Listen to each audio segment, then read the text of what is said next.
Alabama Upstarts. Entrepreneurs, inventors, and startups, this is your chance to meet face-to-face with a real venture capitalist. Today's venture capital judges are founder of Liberty Learning Foundation and the co-owner of Stovehouse Properties, award-winning entrepreneur Patty Yancey. Former mayor of Dothan, Mercedes auto dealer, businessman, and one of the leading supporters of emerging entrepreneurs in Alabama, Mike Schmitz. Here's our host, Joy Morris. It's what we've been building to, the finals of the Alabama Upstarts University Challenge. Tonight, you get the opportunity to vote and to decide the champion who gets $5,000 to help grow their enterprise and the University Challenge Championship Trophy. You have already chosen the two finalists by your votes, Samuel and Megan with Numabot Systems from the University of Alabama, Birmingham, and Jorge Mahomar with Custom Digital Art from Birmingham Southern College. So get your phone ready to vote for your favorite coming up next. We'll be right back with more Alabama Upstarts. Welcome back to more Alabama Upstarts. It's the finals of Alabama Upstarts University Challenge tonight. The first finalist is from University of Alabama, Birmingham, Numabot Systems. They introduce themselves to you this way. Hi, my name is Samuel Wilcox. And I'm Megan Solister, and we're both juniors studying biomedical engineering at the University of Alabama at Birmingham. And I'm also on the pre-medicine track.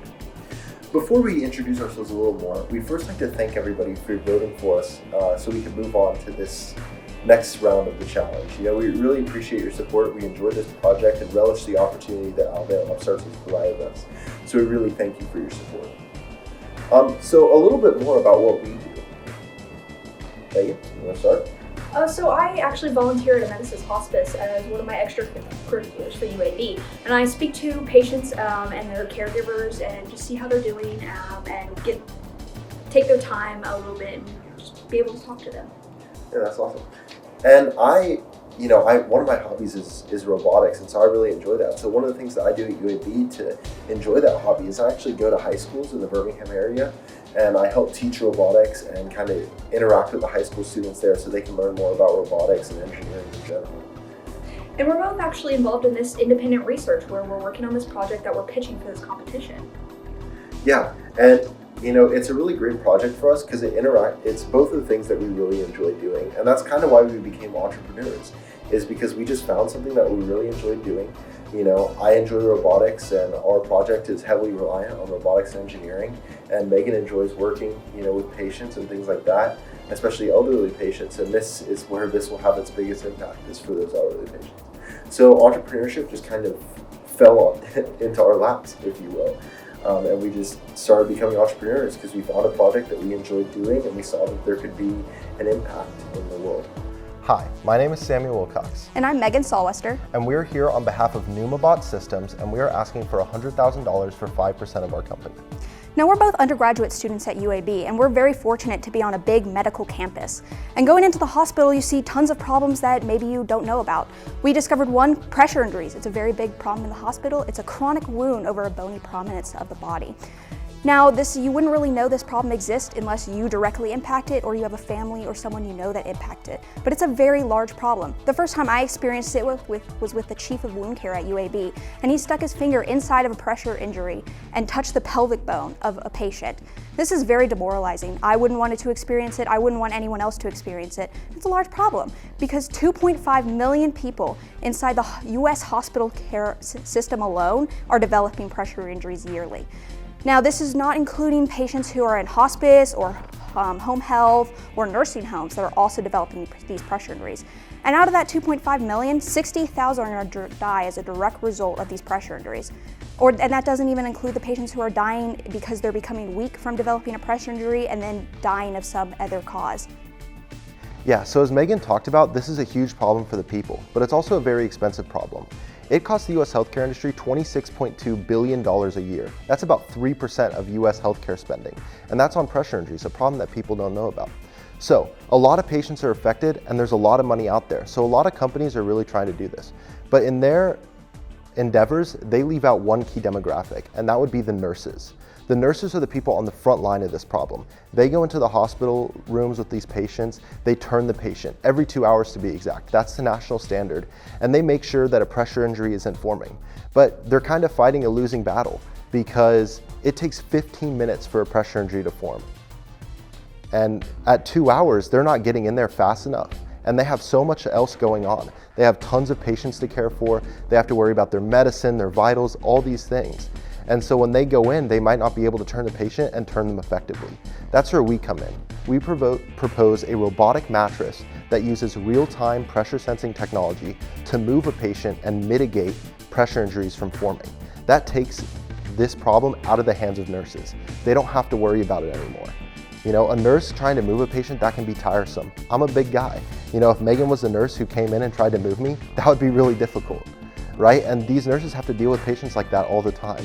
So with this mattress moving them, they don't need the physical fatigue of that, but they also don't need the emotional fatigue because they don't need to worry about a pressure injury forming. We combat the root causes of pressure injury, AKA pressure.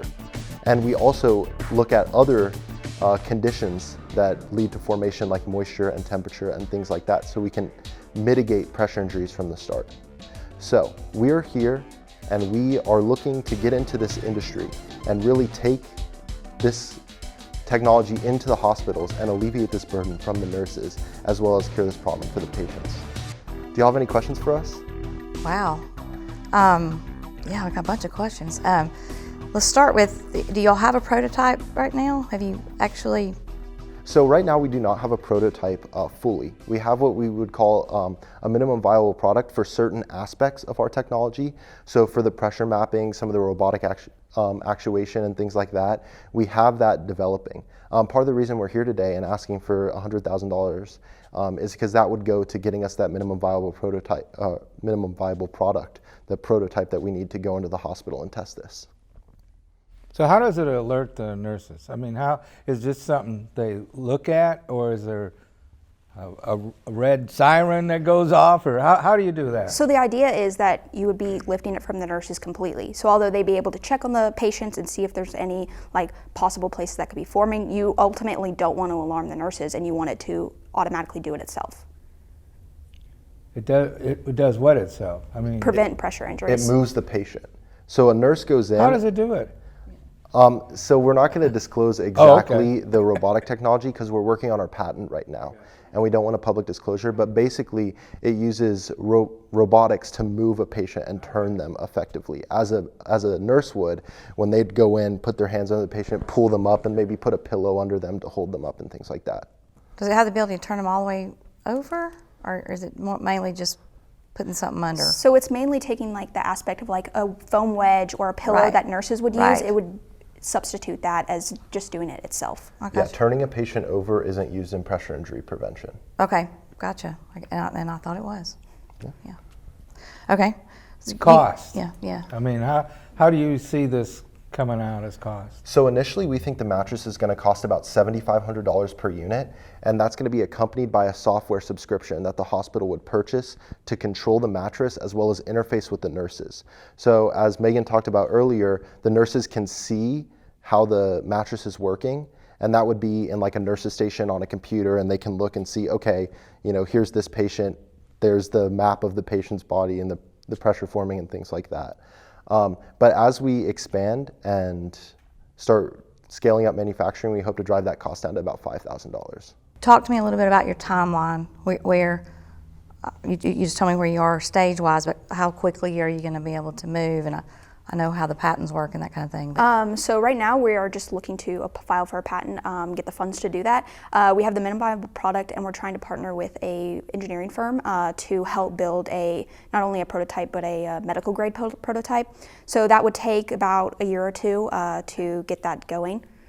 And then once we get that medical grade prototype, we're going to do what's called an internal review board, or an IRB, in the hospital. Dr. Vandernoot is one of the doctors that we work with in the hospital. That's the chief of inpatient wound care, and he's approved to do an IRB in the hospital so we can test it and actually see if it's working for these patients.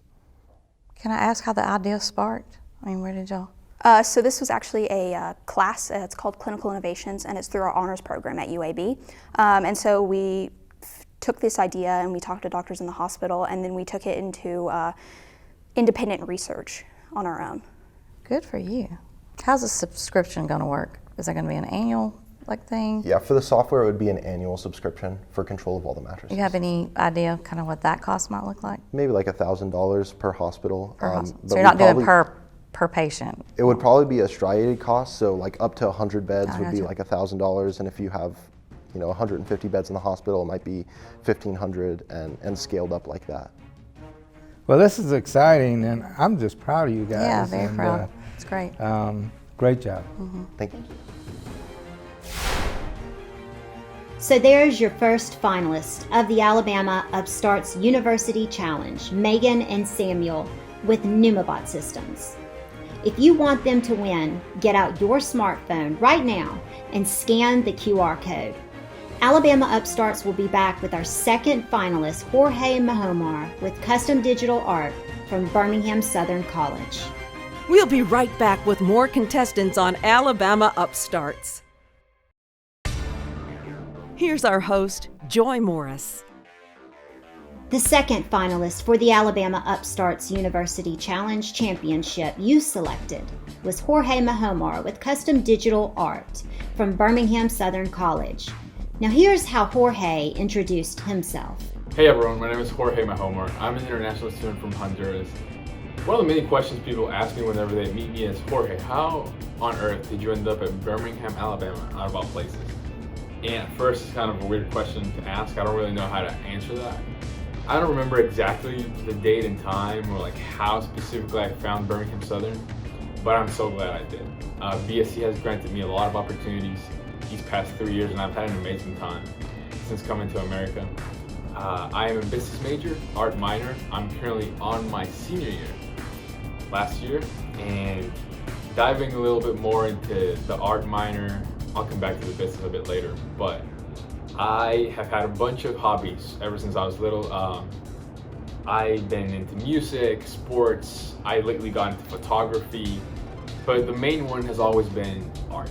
Ever since I was a little kid, maybe like 5 or 6, I started drawing, and I loved it. I've done acrylic paint, like acrylic painting, oil painting, watercolor, charcoal, you name it. But recently, like around 3 years ago, I got into digital art and graphic designing. And as you can see behind me, I have my walls covered full of my prints. I've done these for the past like 2.5 years. You may recognize some faces, you may not. My logo's right there. And yeah, I started doing this and people started asking me a bunch of questions. They were like, oh, how do you do these? They look so cool. Would you mind doing one for for me, and et cetera, et cetera. And whenever these questions started to come around, I was like, okay, there might be something going on here. So, my dad has always been my inspiration. He's always been a very dedicated man, a man with entrepreneurship vision if I've ever seen it. And so that kind of came to me, and I was like, this might be a good idea. I just started surveying, figuring how things would work out. And so this is my proposed business idea. I hope you all enjoy it. This has been a little bit about myself. Hey judges, my name is Jorge Mahomar. I'm an international student from Honduras. I currently go to Birmingham Southern College, and I'm a senior. Whenever people know that I'm from Honduras, they're like, Jorge, how did you end up in Birmingham, Alabama, out of all places in the United States, let alone the world? And I'm like, well, I'm not exactly sure how I ended up here, but I love Birmingham. It is a very good and developing city. But it's a bit gray sometimes. It's missing a bit of color, and you can see that especially on the influx of like street art around downtown, especially now. But it's just still missing a bit of color, like a bit of spice. And my business, Mahomar Art, is here to do exactly that. I started doing art when I was like 4, 5, 6 years old. I've done it ever since. From acrylic to oil to charcoal, watercolor, whatever you name it. But then around 4 to 5 years ago, I started doing digital art, and I really, really enjoy it. I started doing portraits of my friends, my girlfriend, my parents, and they were like, oh, this is amazing, like what if you made one of my grandparents, or what if you made one of my wife, my kids? And I was like, okay, so there is something in this that I'm not really looking at. And then I started at college, and then I started surveying people. I was like, hey, would you pay for this? How much would you pay for this? What would you want to see? I surveyed like around 215 students at Birmingham Southern, and around like 192 said, yes, I would love to have one. I was like, okay, so there's something in here that I need to get into. And so I started doing commissions whenever I was back home during the pandemic, and I sold around 40 to 50. It was all very well and good. It's one of those ones to where like I need to get more into it. It's a business, and I currently, as an international student, I'm on a student visa, and I'm not allowed to sell all my art while I'm in the United States. So I only do it specifically when I'm home. That is during Christmas and the summer. That's when I take commissions. But this is a business that has a lot of opportunity. There's a lot of expansion towards, and it's always good because people kind of love having memories, like special to them. People always told me, hey, I'd love this on my studio. I'd love this on my apartment. I love this in my room. I was like, okay, so there's a lot of specialization and like something about it that is unique to the person. Because they send me a picture, I put it on my computer, I draw it on my iPad, with my finger actually. Really? Which is, yeah, people get very amazed whenever I tell them that. Yeah, my current iPad does not work with like the new stylus from Apple, so I use my finger. And I trace, you know, it's a process that takes me around 5 to 6 hours depending on how many people are on the photo. But everyone's loved it so far. And today I'm asking the judges for probably $2,000 for 10% of the company. I would want that as a bit of a cushion for capital because a lot of people were very interested in having prints. They were like, oh, I'd love to frame this and put it on my room or in my apartment or my studio. And I was like, okay. You know. So are you drawing on the picture, the digital? No, so like so you're just I normally looking at it. Yeah, like I put the computer, my personal computer. I put the image over there, and then I have my iPad separately. And you draw with your finger. I also like have done stuff to where like merge faces with like other stuff. Like I've done animals too, which is something that people were also very interested in. They were like, oh, I'd love if you were to do my pet. I was like, okay, that's a whole other area that I haven't covered yet. That people would be really interested in. We'll spend money on our pets. So. What's one of the most unique pieces that you've done? Ooh, I've had to say, there's one in there. It's like one of the last ones. It is a photo of a couple, and it's kind of like cut in half to where like their eyes are merged together to one. Oh wow! Yes, it's one, and it's Oh, I there see. It is. There it yeah. is. Oh wow! Thank you. Yeah, there's quite a few in there. So did they made some sort of request to get to this? No, those just are you showing like your... my personal projects. Yeah. So like I normally like associate like almost like a quote or a story with them. So that one is a queen with or without him. Is the name of the piece. And you sell these for how much? I'm currently selling them for $20 US. How much again? 20? 20 or 28? US 20. dollars. 20. Okay. Yeah. And you And said it 5 takes to you 6 how hours? long? Yeah. Like 5 hours.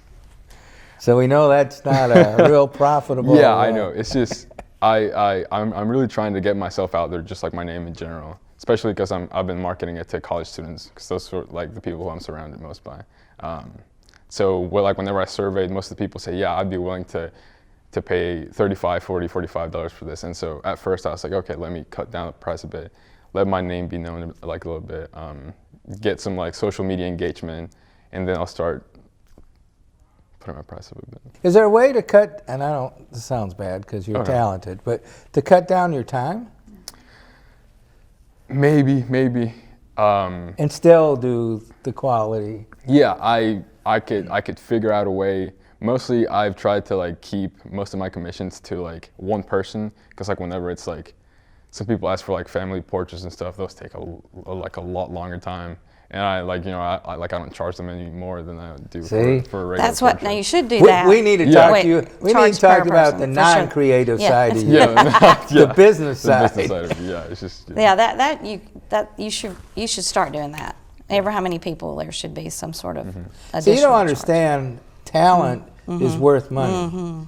Creativity and skills is worth money. And so people will pay you more. Let them, sir. Yeah. Thank you. No. And let me say this too, because I was going to say whatever, but you've got that look of somebody who I would be like, I'm intrigued. I want to. You're telling me you're an artist, and you've got that look. You could really brand yourself. That's what you're very marketable. Thank you. For sure. I appreciate it. I think that's what you need to do. Yeah, definitely. You are the brand, and your name is the brand. And so do you sign them? I do sometimes. Sometimes. No, I Here do, we but go like again. it's like the signature is like very small because like I don't like it whenever signatures like occupy very big space. No, in the painting. we're building a business. Yeah. You are the brand. Please consider that. I'm doing probably like watermarking stuff too, just like before. Yeah. That's good. Well, you're a great guy. We're so proud you're here, and good job. Appreciate you. So you've seen both UAB's Megan and Samuel with Numabot Systems and Birmingham Southern's Jorge Mahomar with custom digital art. Vote now and help determine the winner. We will post the winner on the Alabama Upstart webpage Monday morning at www.alabama-upstarts.com. You could be the next winner with your business idea. Apply at alabama-upstarts.com. Alabama Upstarts, providing a runway and launch pad for Alabama's entrepreneurs. Today's $1,000 winner compliments of Mercedes-Benz of Dothan and Mike Schmitz.